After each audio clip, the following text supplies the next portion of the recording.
Hey guys, welcome back. It's been 4 days since I ordered my water pump here and it showed up. Rock Auto ships really fast, it's awesome. So we're gonna tear this thing open, check it out, make sure it's all good to go, and then we're gonna get to installing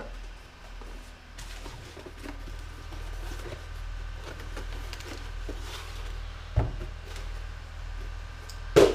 Ordered a Gates water pump for the E46. I just recently installed one on my truck as well, and I'm really happy with the quality. They're well made, they're decently priced, and they perform really well. So I'm putting another one on this car. And yeah, this shaft has absolutely no play opposed to the one that's currently on it. So that confirms my diagnosis about why it was leaking so bad. So let's get to it, shall we? Okay, so first thing we're going to want to do is drain all the coolant out of the car. So make sure you got a nice big drain bucket, something similar to this.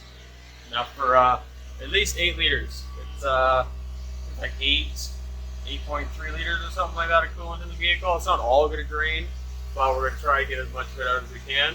Sorry about the noise. There's guys outside doing roof cleaning with a genie right at the end of my driveway. Wonderful. So the drain plug for your rad is right at the bottom on the driver's side here. I'll come down and let you guys see it. This fella right here is the drain plug for your rad. It is I think it was a 21 or a 22 millimeter socket that I fitted for it.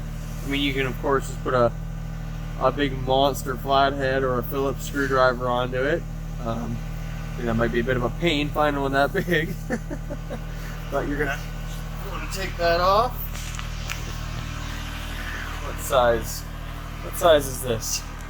This is a 22 millimeter socket is what I determined it was for. So we're gonna place our drain pan right underneath there, and we'll pop that little plug out.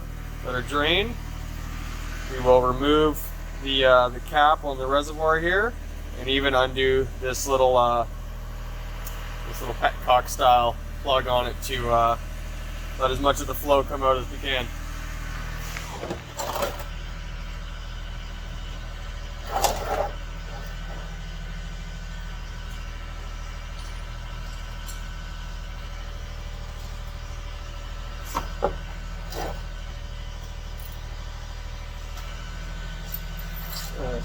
Break it loose with the ratchet there, and then I'm just going to spin it off the rest of the way if I can.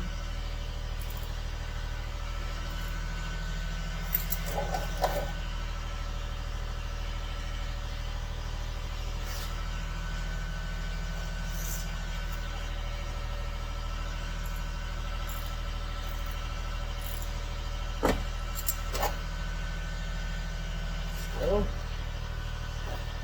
try not to make a mess if I can here.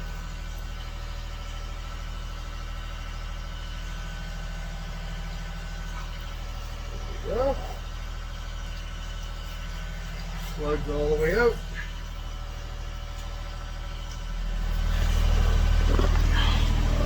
While all the coolant drains out that's left in the motor, I'm going to get the rest of the parts ready that I need to take the water pump off. Nothing crazy, it's just 4 10 millimeter bolts that are holding it on, and then it should just pop right off. But it's best to let the coolant drain for a while until you get as much of it out so you avoid making a big mess. Okay, 10 mil socket, let's get started.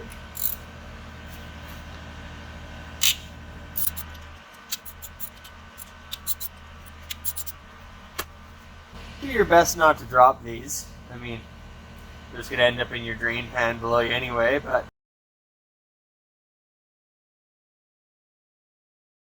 it's always the worst when you drop a bolt or a nut, and then you get to hunt and find the dang thing.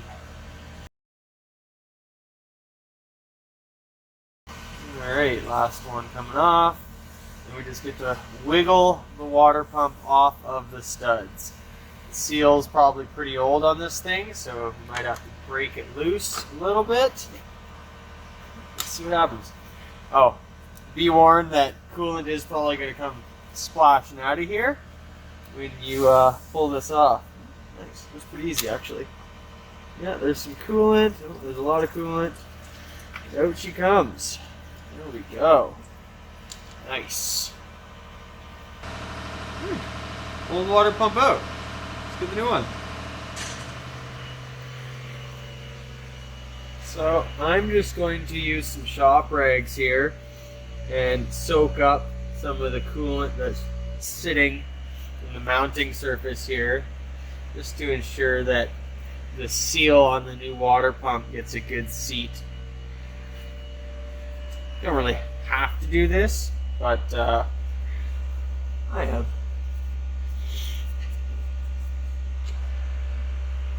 I don't feel like having to redo this again.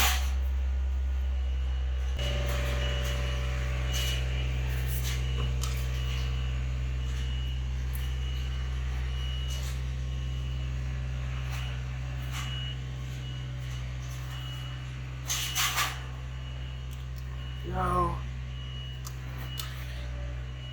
It'll have a little bit of resistance because of the new seal. You just gotta pop her on. There should be nothing in the way. Right. Let's get these nuts back on.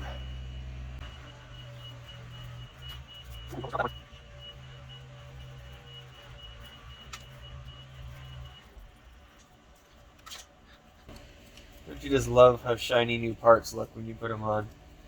Honestly, one of my favorite things. Love new parts. Parts, parts, parts.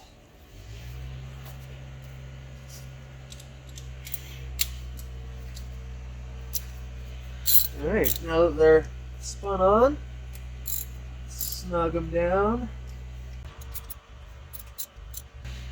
On something like this, you don't really need to do a star pattern when you tighten them down, but I mean, it's just force of habit for me. I always do.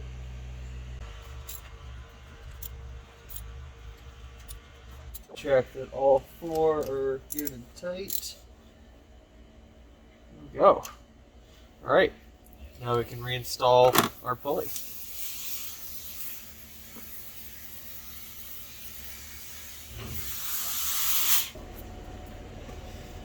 Okay, so got all four bolts here. Figure out which way this goes. That's lengthwise, that's long, that's short. Long, short. Through here. There we go. Look how easy that was. Get all these finger tight.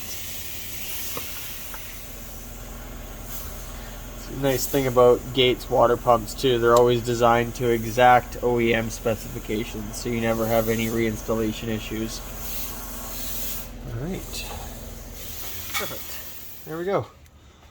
Pulley's reinstalled.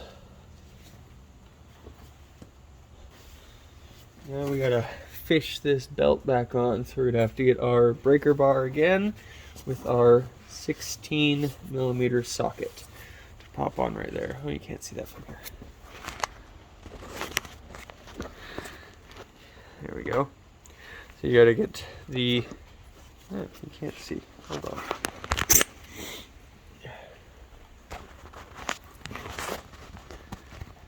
There we go. Now you can see.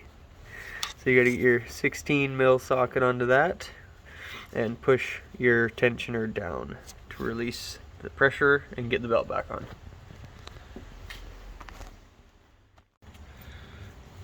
Alright, now the fun part, remembering how this belt goes on.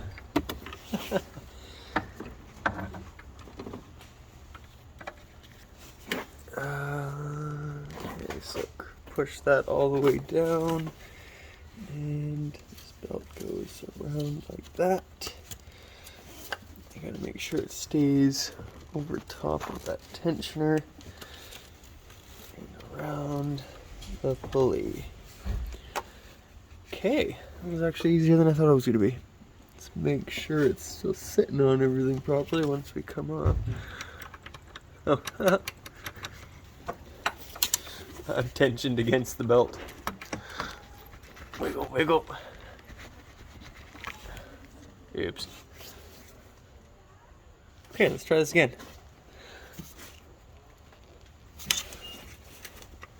That might be why it was kind of a pain. Haha. I got my tool in the wrong spot. Well, not the wrong spot, but in the wrong positioning. Let's get this out from underneath it. There. Now we're in the right place. There we go. Oh, much easier. How about that? Amazing what happens when you put your tools in the right spot. But what am I? Oh, we are off the back of our tensioner.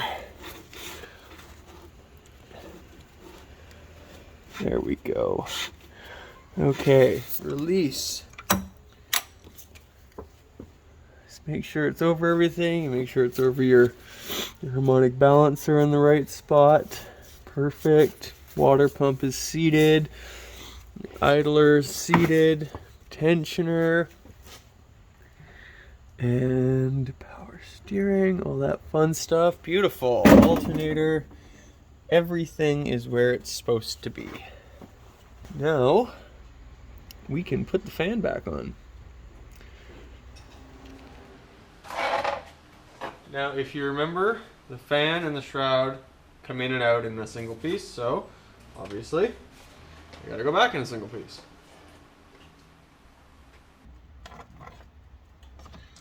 Make sure you avoid your sensors that you disconnected from your fan shroud. Make sure not to mess any of those up as you're coming back down.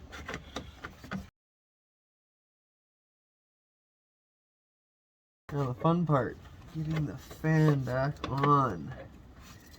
Yay. Don't forget they are left-handed threads, so spin to the left when you're putting it back on.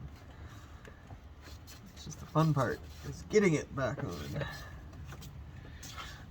BMW made a great platform with the E46, but they didn't give you a lot of room to work with it, that's for sure.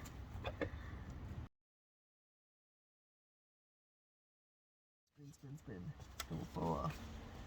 Yes. Okay. Learned a trick.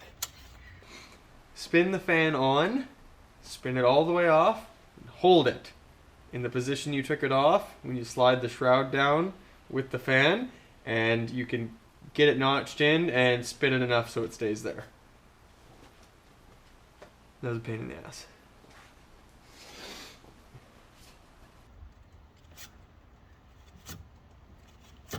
Okay, so spin it all the way until it's tight.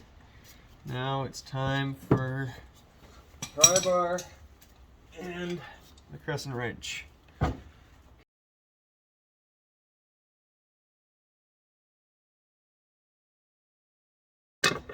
Alright, well, I'm determined to make this work because I said I was going to use a crescent wrench. I am not backing down on that statement.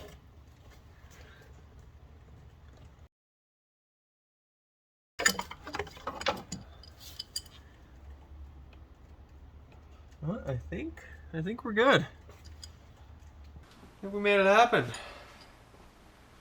Only one way to find out. Let's bolt everything down, get our sensors back in place, fill it with coolant, turn it on. Plug, and back in she goes.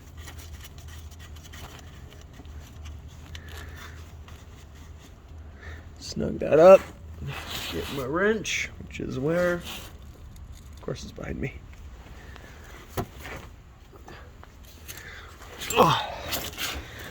And we are going to snug this back up. Doesn't need to be crazy tight. Remember that it is plastic. Perfect. Now we can fill it back up with coolant, turn it on, and hope that it doesn't leak. It shouldn't. I'm quite confident in my repair.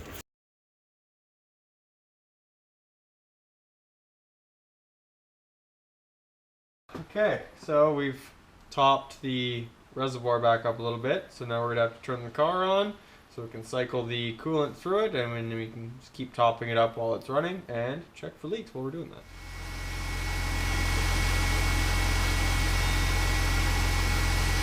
Well, so far so good. Nothing's leaking.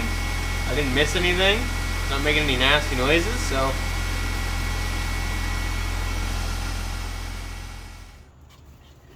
So, just like we did when we uninstalled it, this section in first, pick up this pipe so that it floats down into a zone there, just like that. Hit this down into position where it's supposed to go. Perfect. And then, yeah, your math just pops right back in. Nothing pretty simple to it. Oh, I'm gonna make sure our clips are out of the way. There we go. Now it'll pop in, no problem.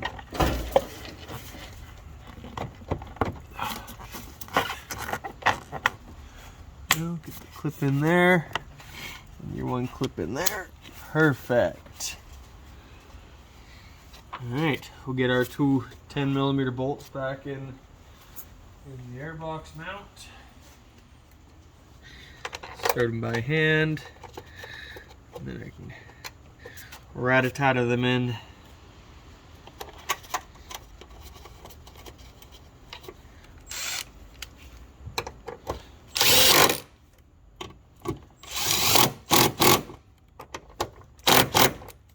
Don't need to be crazy tight, just an airbox. Don't go crazy. Okay. Now your vent piping, pretty simple. You remember how we squeezed and pulled this out? Well, literally all you got to do, fold it back in, and she pops right in. Like that, nothing to it. Then you got your 3 plastic clips, and you're done.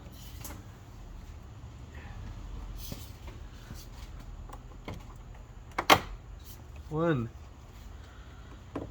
2, and 3. And that's it. And there you have it, guys. That is how to replace the water pump on your E46 BMW. Doesn't take too long. Pretty simple. There's not a whole lot of tools you need for it. The only thing that might be a bit of a pain is removing your fan and your fan shroud. Like I said, I'm going to leave a link in the description below for those tools if you do want to, but like I showed you, you can do it with a crescent wrench and either a big flathead screwdriver or a pry bar. It's just a bit of a pain in the butt, that's for sure. The crescent wrench doesn't fit too well in the space that is available. Like I said, the tools are usually only about between $30 to $45 depending on where you get them from. And I mean, they're worth their weight in gold. They work spectacularly. It saves a lot of time, a lot of frustration, and bruised knuckles, stuff like that. But yeah, that's pretty much it for this video. If you liked it, please subscribe to our channel here, and give us a like on the video.